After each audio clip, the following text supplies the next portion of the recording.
પરમપિતા પરમેશ્વરનો પુષ્કળ આભાર કે એક નવો દિવસ આપણા જીવનમાં આવ્યો. આ દિવસને આશીર્વાદિત કીધો અને આ દિવસને માટે જોઈતા સગડાવાના પિતા બાપે તેમના પવિત્ર નામો પૂરા પાડ્યા. સગળી બાબતોને માટે પિતા બાપનો આપણે પુષ્કળ આભાર તો ઉપકાર માનીએ અને તેમને ધન્યવાદ આપીએ. વિશેષ આ સમય એ પવિત્ર બાઇબલ વાંચનનો છે કે તેમના જીવંત વચનો જે આપણને આપણી માતૃભાષામાં મળ્યા છે, કે જેથી આપણે તે વાંચી શકીએ છીએ, સમજી શકીએ છીએ, તેને માટે પણ પિતા બાપનો આભાર માનીએ. તો ચલો એક ટૂંકી પ્રાર્થના કરતા આપણે પિતા બાપના આ જીવંત વચનોમાં જઈશું.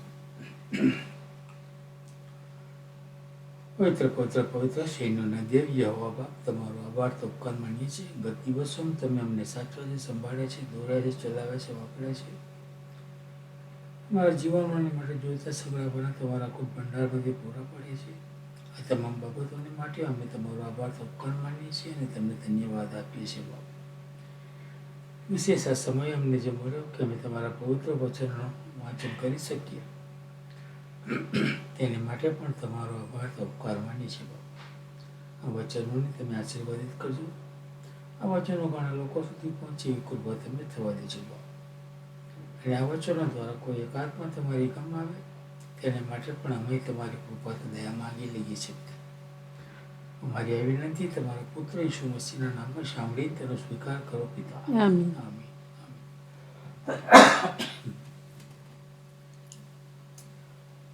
પવિત્ર પુસ્તક બાઇબલ અને તેનું પ્રથમ કાળભૂતાત્મક પુસ્તક અને તેનો 11મો અધ્યાય.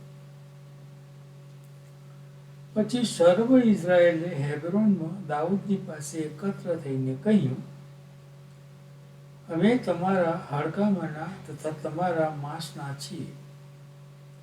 ગતકાળમાં શાઉલ રાજા હતો ત્યારે પણ ઇઝરાયેલને બહાર લઈ જનાર તથા અંદર લાવનાર તમે જ હતા. તેમજ તમારા ઈશ્વર યહોવાએ તમને કહ્યું હતું, તું મારા ઇઝરાયેલી લોકોનું પાલન કર ને તું જ મારા ઇઝરાયેલી લોકો પર અધિકારી થશે. આ પ્રમાણે ઇઝરાયેલના સર્વ વડીલો હેબ્રોનમાં રાજાની પાસે ભેગા થયા અને દાઉદે ત્યાં યહોવાની સમક્ષ તેઓની સાથે કરાર કર્યો.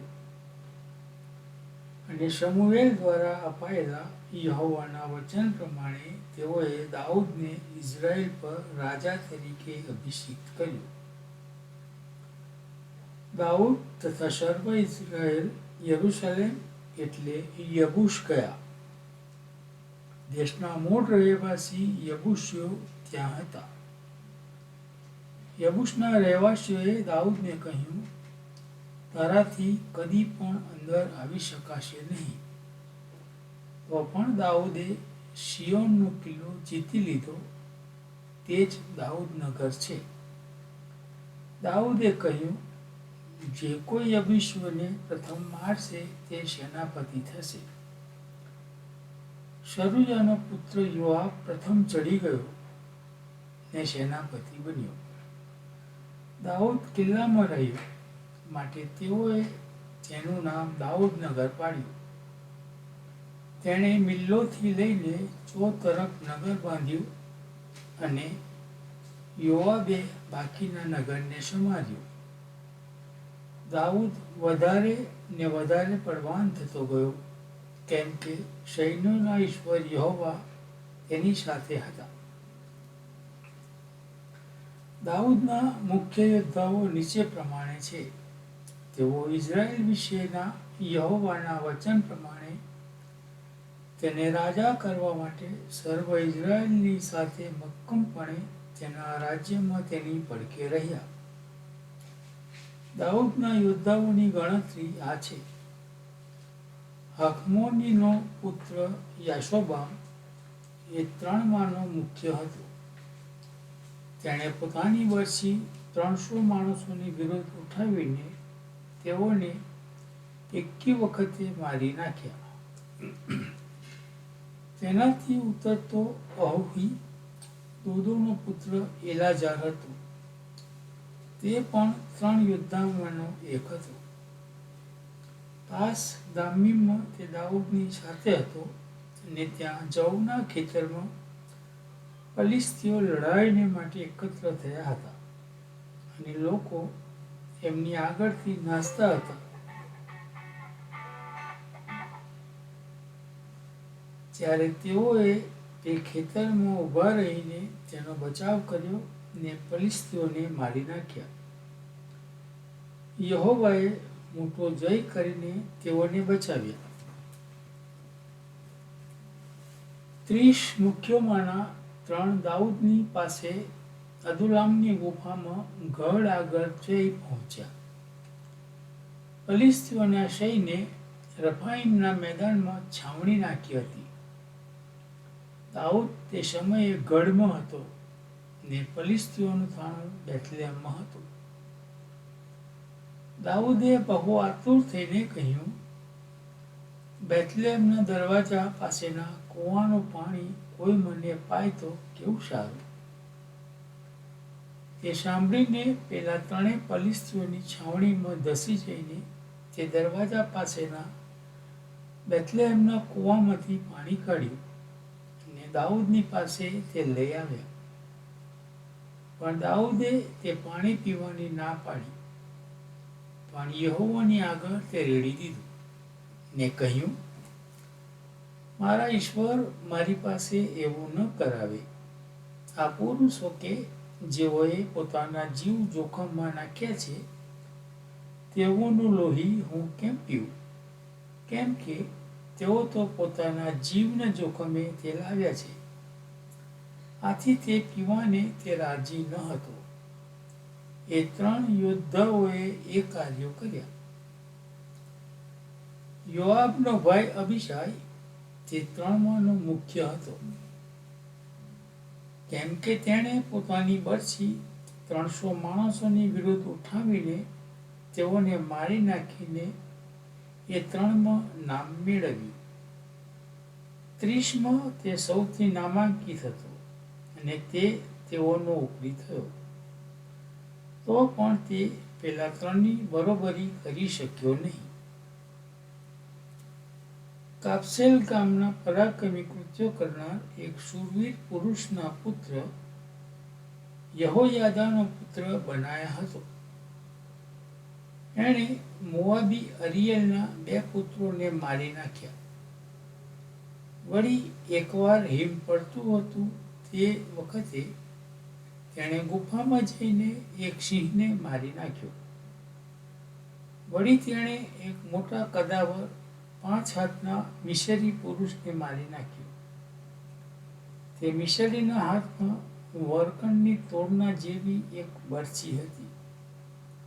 એ ફક્ત લાકડી લઈને એની પાસે જઈ પહોંચ્યો ને મિશ્રીના હાથમાંથી બરછી છીનવી લઈને તેની જ બરછીથી તેને મારી નાખ્યો. યહોયાદાના પુત્ર બનાયાએ એ કાર્યો કર્યા.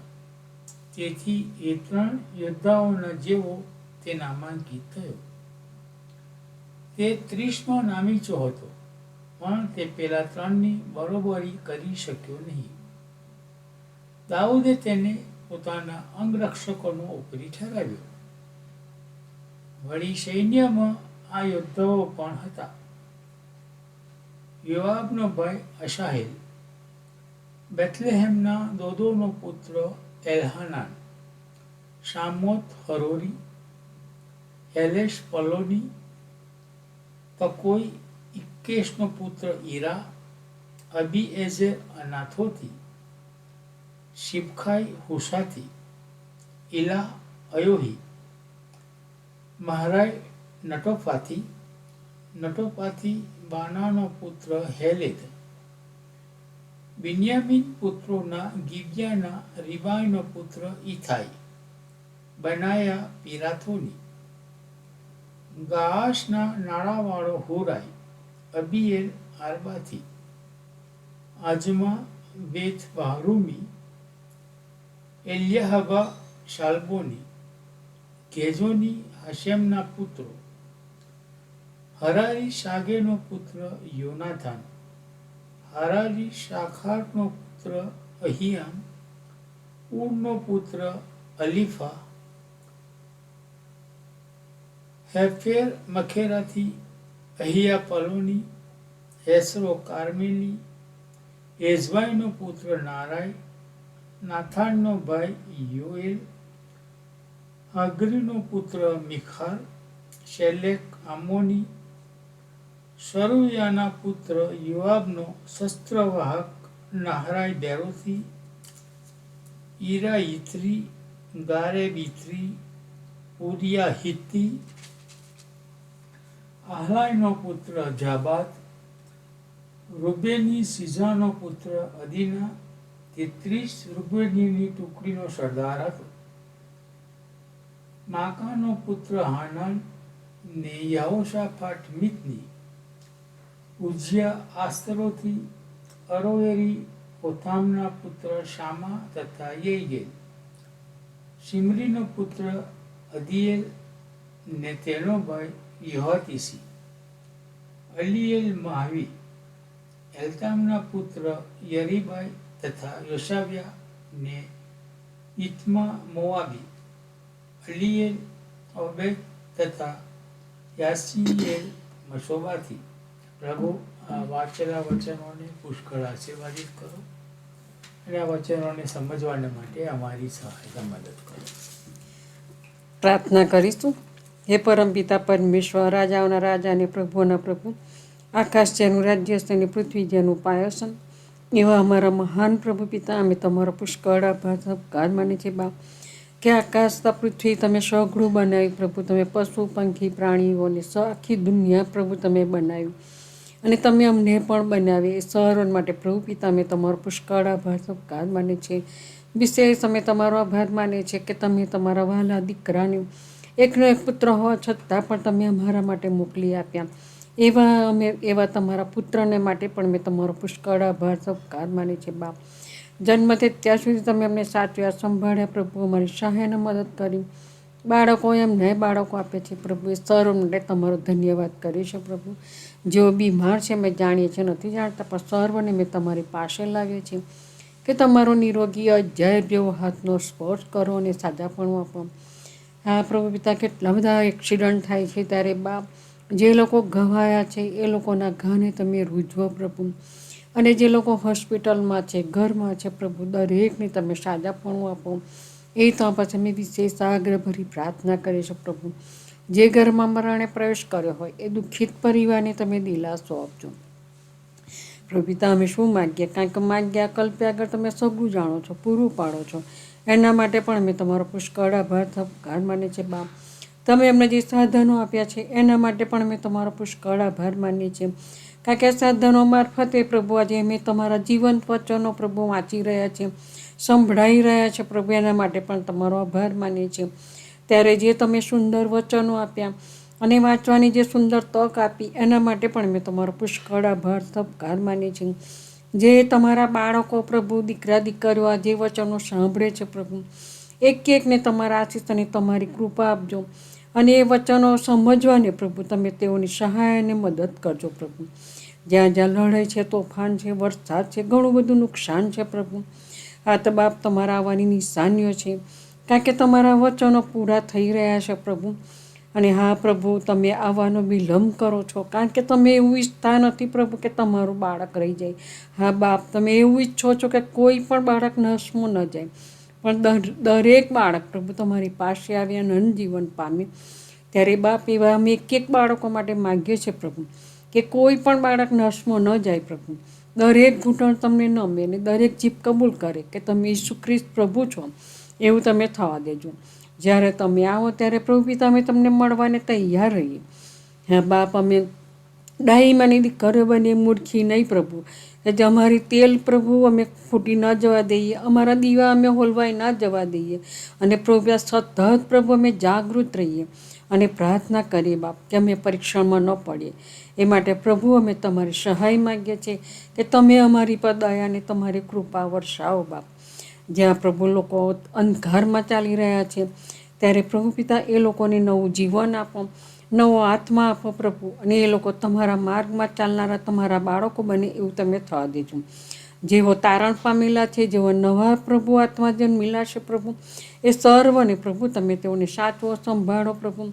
કારણ કે શૈતાનિક બાબતોથી પ્રભુ અનેક લોકો નરસીપાસ થાય છે, ત્યારે પ્રભુ પિતા શૈતાનથી તમે રક્ષણ કરજો પ્રભુ, અને એ લોકોને સાચવજો, સંભાળજો બાપ, કે તમારા માર્ગમાંથી ખસી ન જાય, પણ તમારી પર વધુ ને વધુ વિશ્વાસ કરે પ્રભુ, એવું તમે થવા દેજો. એ તમારા બાળકોને સતાવે છે પ્રભુ, એ લોકો માટે પણ માગીએ છીએ કે એમના હૃદયમાં પણ તમે વાત અને વ્યવહાર કરો પ્રભુ. આજે એ લોકો શું કરી રહ્યા છે જાણતા નથી, ત્યારે પ્રભુ તમે તેઓને ક્ષમા કરો, અને બાપ એ લોકો તમારા બાળકો બની જાય, ઘૂંટણે પડે પ્રભુ, પસ્તાવો કરે, અને તમારી આગળ નમીને તમને કાલાવાલા કરે પ્રભુ, અને તમે તેઓને માફ કરો, એ તો પછી અમે કૃપા માગીએ છીએ. જે સતાઈ રહેલા છે એવા બાળકો માટે માગીએ છીએ પ્રભુ, કે તમે તેઓની હિંમત, શક્તિ, બળ અને સામર્થ્ય આપો, તમારામાં વધુ ને વધુ ટકી રહે એ માટે પ્રભુ સતત પ્રભુ તમે તેમની જોડે રહેજો, તમારા હાથ તેઓની પર રાખજો પ્રભુ, એ તો બસ અમે ખાસ વિનંતી કરીએ છીએ પ્રભુ. જે લોકો પ્રભુ ભટકી ગયા છે, આજે નર્સમાં જઈ રહ્યા છે, જે લોકો વ્યસનમાં છે પ્રભુ, ત્યારે બાપ એક વ્યસનમાંથી પ્રભુ તમે મુક્ત કરો, એ તો બસ અમે પ્રાર્થના કરીએ છીએ. આજે કેટલા નગરમાં પ્રભુ કચ્યા કંકાસ, લડાઈ ઝઘડા ચાલે છે પ્રભુ. આજે બાળકો મા બાપની સામે થઈ જાય છે, બાળકો માનતા નથી પ્રભુ. વિશેષ જુવાન દીકરા દીકરીઓ માટે અમારી એ જ પ્રાર્થના છે પ્રભુ, કે જુવાન દીકરા દીકરીઓના હૃદયમાં પ્રભુ તમે આજે વાત અને વ્યવહાર કરો પ્રભુ. એ લોકોને સાચું જ્ઞાન તમે કરાવો પ્રભુ, અને જ્ઞાન બુદ્ધિને ડાપણથી ભરો પ્રભુ, કે સમાજમાં પ્રભુ કેવું બધું ચાલી રહ્યું છે એ લોકો જાણી શકે, ઓળખી શકે પ્રભુ. એવું તમે તેઓના હૃદયમાં વાત અને વ્યવહાર કરો, અને એવું હૃદય આપો પ્રભુ, એ તો બસ અમે ખાસ તમને વિનંતી કરીએ છીએ પ્રભુ. કેટલા એવા બાળકો છે પ્રભુ આજે એ પાત્રની શોધમાં છે, મા બાપ ચિંતા કરે છે પ્રભુ, ત્યારે બાપ અમે એવા દીકરા દીકરીઓ માટે માગીએ છીએ પ્રભુ, કે તમને પસંદ પડે એવું યોગ્ય પાત્ર તમે એ લોકોને પૂરું પાડી આપો પ્રભુ. જે લોકોને બાળકો નથી પ્રભુ, એવા મા બાપ માટે પણ માગીએ છીએ કે એ લોકો પણ દુઃખી છે પ્રભુ. ઘણા લોકો પ્રભુ વિનંતી કરે છે, પ્રાર્થના કરે છે, ત્યારે બાપ એ લોકોની પ્રાર્થના પણ તમે સાંભળજો પ્રભુ, અને તેમને સંતાન પ્રાપ્ત થાય એવું તમે થવા દેજો. અમે તમારા હાથોમાં સોંપાઈએ છીએ, અમારા પાપ ગુના અપરાધોની ક્ષમા કરજો. જે કંઈ માગ્યું તમારા વહાલા દીકરા ઈસુ ખ્રિસ્તના નામથી માગીએ છીએ, સાંભળો ને સ્વીકાર કરજો બાપ. આમીન. આમીન.